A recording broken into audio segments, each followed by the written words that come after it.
ਤੇ ਹੁਣ ਗੱਲ ਕਰਾਂਗੇ ਪੰਜਾਬ ਕਾਂਗਰਸ ਦੇ ਬਾਰੇ। ਦੱਸ ਦਈਏ ਕਿ ਪੰਜਾਬ ਕਾਂਗਰਸ ਦੇ ਘਮਾਸਾਨ ਤੇ ਸੂਬਾ ਇੰਚਾਰਜ ਹਰੀਸ਼ ਰਾਵਤ ਦਾ ਵਚਨ ਪੂਰਾ ਨਹੀਂ ਹੋਇਆ।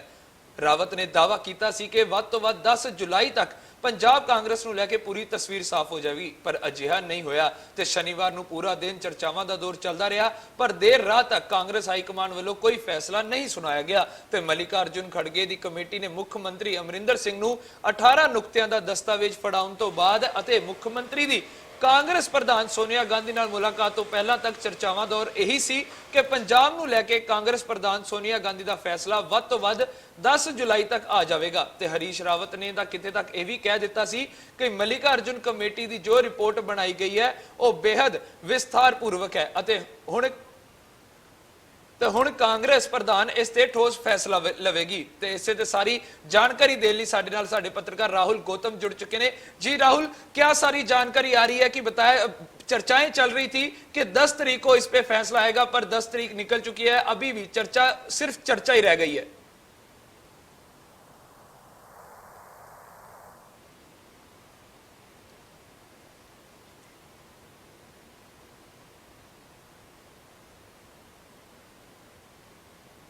ਜੇ ਰਾਹੁਲ ਨਾਲ ਸੰਪਰਕ ਨਹੀਂ ਹੋ ਪਾ ਰਿਹਾ ਸੋ ਆਪਾਂ ਦੁਬਾਰਾ ਤੋਂ ਉਹਨਾਂ ਨਾਲ ਸੰਪਰਕ ਸਾਧਦੇ ਹਾਂ ਤੇ ਸਾਰੀ ਗੱਲਬਾਤ ਜਾਣਾਂਗੇ। ਉਦ ਤੱਕ ਗੱਲ ਕਰਦੇ ਹਾਂ ਕਿ ਜੋ ਸਿੱਧੂ ਦੇ ਨਾਲ ਪ੍ਰਿਯੰਕਾ ਗਾਂਧੀ ਤੇ ਰਾਹੁਲ ਗਾਂਧੀ ਦੀ ਬੈਠਕ ਹੋਈ ਸੀ ਤੇ ਉਸ ਤੋਂ ਬਾਅਦ ਸੋਨੀਆ ਗਾਂਧੀ ਦੀ ਕੈਪਟਨ ਅਮਰਿੰਦਰ ਸਿੰਘ ਦੇ ਨਾਲ ਬੈਠਕ ਹੋਈ ਤਾਂ ਲੱਗ ਰਿਹਾ ਸੀਗਾ ਕਿ 10 ਜੁਲਾਈ ਤੱਕ ਜਲਦ ਹੀ ਕੋਈ ਫੈਸਲਾ ਆ ਜਾਵੇਗਾ,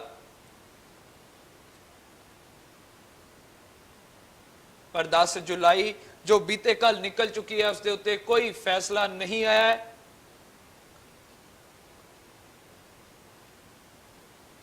ਤੇ 10 ਜੁਲਾਈ ਨੂੰ ਚੱਲ ਰਹੀ ਸੀ ਫੈਸਲੇ ਦੀ ਚਰਚਾ ਸੱਚ ਹੋ ਜਾਵੇਗੀ, ਪਰ ਇਹ ਚਰਚਾ ਸਿਰਫ ਚਰਚਾ ਹੀ ਰਹਿ ਗਈ ਤੇ ਅਜੇ ਤੱਕ ਪੰਜਾਬ ਕਾਂਗਰਸ ਤੇ ਸਸਪੈਂਸ ਬਰਕਰਾਰ ਹੈ। ਪਰ ਸੂਤਰਾਂ ਦੀ ਮੰਨੀਏ ਤਾਂ ਕਾਂਗਰਸ ਪ੍ਰਧਾਨ ਸੋਨੀਆ ਗਾਂਧੀ ਵੱਲੋਂ ਫੈਸਲਾ ਸੁਣਾਇਆ ਜਾਣਾ ਸੀ, ਪਰ ਅਚਾਨਕ ਹਿਮਾਚਲ ਦੇ ਸਾਬਕਾ ਮੁੱਖ ਮੰਤਰੀ ਵੀਰਭੱਦਰ ਸਿੰਘ ਦੇ ਦੇਹਾਂਤ ਕਾਰਨ ਇਸ ਨੂੰ ਫਿਲਹਾਲ ਟਾਲ ਦਿੱਤਾ ਗਿਆ ਹੈ।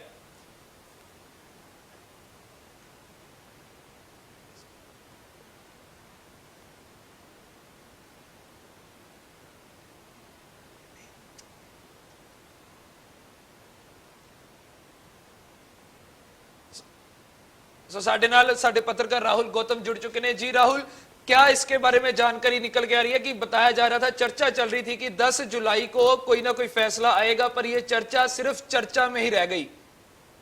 देखिए, सही कहा आपने। 3 सदस्यों की कमेटी बनाई गई थी सोनिया गांधी जी के द्वारा, ताकि जो गुटबाजी है या जो टकराव है कैप्टन अमरिंदर सिंह और नवजोत सिंह सिद्धू के बीच में, उसको खत्म किया जा सके। उस कमेटी ने तमाम एमएलए से मुलाकात की, मिनिस्टरों से मुलाकात की, उसके बाद खुद राहुल गांधी ने मुलाकात की, सोनिया गांधी ने मुलाकात की, कैप्टन अमरिंदर सिंह से नवजोत सिंह सिद्धू की मुलाकात प्रियंका गांधी से हुई और उसके बाद जो ट्वीट किए गए हैं अब सिद्धू के द्वारा, जो उनका ऑफिशियल अकाउंट है, उसमें साफ तौर पर वो अब कैप्टन अमरिंदर सिंह को नहीं घेर रहे हैं, बल्कि अब उनका निशाना अरविंद केजरीवाल और जो बादल परिवार है उसको वो अटैक कर रहे हैं। तो कहीं ना कहीं उन्होंने अपना जो स्टैंड जो उन्होंने लिया था उसको थोड़ा सॉफ्ट किया है। पहले वो जो ट्वीट कर रहे थे, जो बयानबाजी कर रहे थे, वो लगातार कैप्टन अमरिंदर सिंह की सरकार के खिलाफ ही कर रहे थे, लेकिन अब उन्होंने अपना कह सकते हैं जो बंदूक है उसका रुख कर दिया है अरविंद केजरीवाल की तरफ। उससे ये मैसेज भी जाता है कि वो पार्टी में बने रहेंगे, पार्टी छोड़ के आम आदमी पार्टी का दामन नहीं थाम रहे हैं। दूसरी तरफ उन्होंने बादल को पर जो हमला किया है उससे भी ये साफ तौर पर पता चल रहा है कि ऐसा मान के चलिए कि जो फॉर्मूला है समाधान का, उसको ऑलमोस्ट फाइनलाइज कर लिया गया है और उसकी घोषणा 1 या 2 दिनों में कर दी जाएगी। इसके अलावा एक और इम्पोर्टेंट मैं आपको चीज बता दूं कि कैबिनेट एक्सपेंशन की भी सुगबुगाहट है पंजाब के अंदर, और अगर ऐसा होता है तो शायद या तो कैप्टन अमरिंदर सिंह नवजोत सिंह सिद्धू को कैबिनेट में जगह देंगे, नहीं तो उनको संगठन के अंदर कोई बड़ी जिम्मेदारी दी जाएगी, या तो वो अध्यक्ष बनाए जाएंगे या फिर वो कैंपेन कमेटी के चेयरमैन बनेंगे। तो जाहिर है काफी हद तक आप ये मान के चलिए ये जो इशू है ये सॉर्ट आउट हो गया है, और जो कांग्रेस पार्टी है वो भी ये जानती है अगर उसका घर बिखरा रहेगा तो 2022 के अंदर जो जीत के वो सपने बुन रही है वो बहुत मुश्किल होगी। जी, अगर बात करें राहुल, उप मुख्यमंत्री की बात चल रही थी पद की, उसके ऊपर भी हफ्ते में कैप्टन अमरिंदर सिंह मंत्रिमंडल में बदलाव कर सकते हैं। जैसे अभी आपने बताया कि जो कैबिनेट है उसमें भी एक्सपेंशन हो सकती है, पर कहीं ना कहीं देखा जा रहा है कि सिद्धू की जो चर्चाएं हैं वो पीपीसी प्रधान बनाने की है।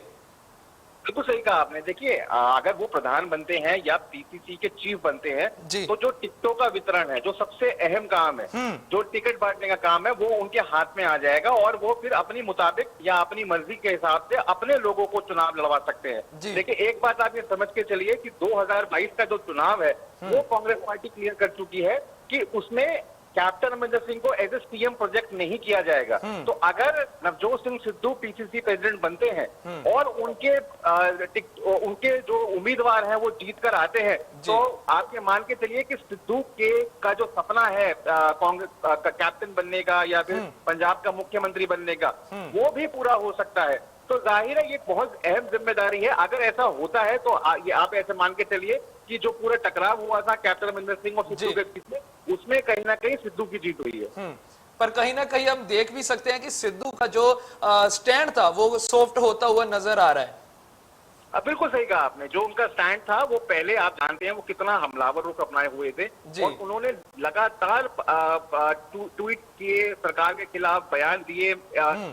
इसको लेकर कंप्लेंट भी करी थी कैप्टन अमरिंदर सिंह ने जब दिल्ली आए थे। वो उन्होंने तो 3 सदस्यीय कमेटियों को साफ तौर पर कहा था कि अगर ये बयानबाजी कंटिन्यू होती है तो ना सिर्फ इससे पार्टी की किरकिरी हो रही है बल्कि मेरी पर्सनल इंटेग्रिटी या मेरी जो छवि है उसको भी नुकसान पहुंच रहा है। तो कम से कम अब सिद्धू ने वो हमलावर जो रुख थे उनको तो त्याग दिया है और अब ऐसा लग रहा है कि जो पंजाब कांग्रेस में जो अंदरूनी कला है वो कहीं ना कहीं अब शांत होती दिख रही है, सुलझती दिख रही है। लेकिन इसका मतलब ये आप ये कतई मत मानिए कि इन दोनों के जो ताल्लुकात हैं वो बहुत ही मधुर हो जाएंगे।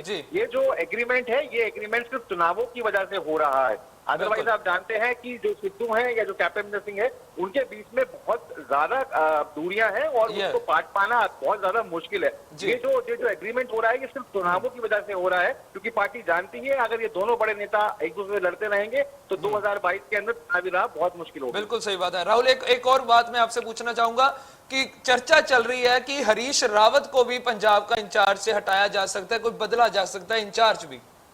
देखिए ये बात काफी दिनों से गर्म है क्योंकि 2022 के अंदर जिन राज्यों में चुनाव होना है उसके अंदर उत्तराखंड भी शामिल है। 7 राज्यों में चुनाव होना है जिसमें से 6 राज्यों में भाजपा की सरकार है। तो जाहिर है जो हरीश रावत है कद्दावर बड़े नेता है, कद्दावर नेता है उत्तराखंड के, और वो ये उन्होंने खुद मांग की थी आला कमान से कि मेरे को रिलीव किया जाए जनरल सेक्रेटरी इंचार्ज के पोजीशन से पंजाब के, ताकि मैं फोकस कर पाऊं उत्तराखंड पर।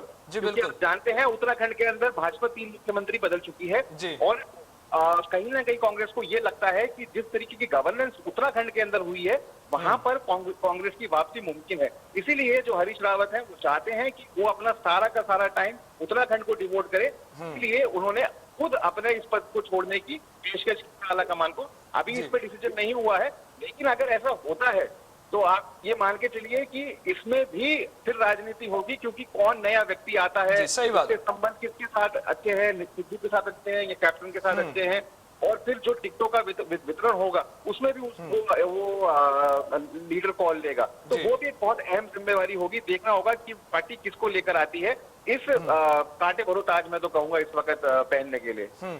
शुक्रिया राहुल सारी जानकारी देने के लिए। सोए सन साडे नाल पत्रकार राहुल जिन्हां वल्लों सारी ये जानकारी दी गई है कि जो सस्पेंस है वो बरकरार है।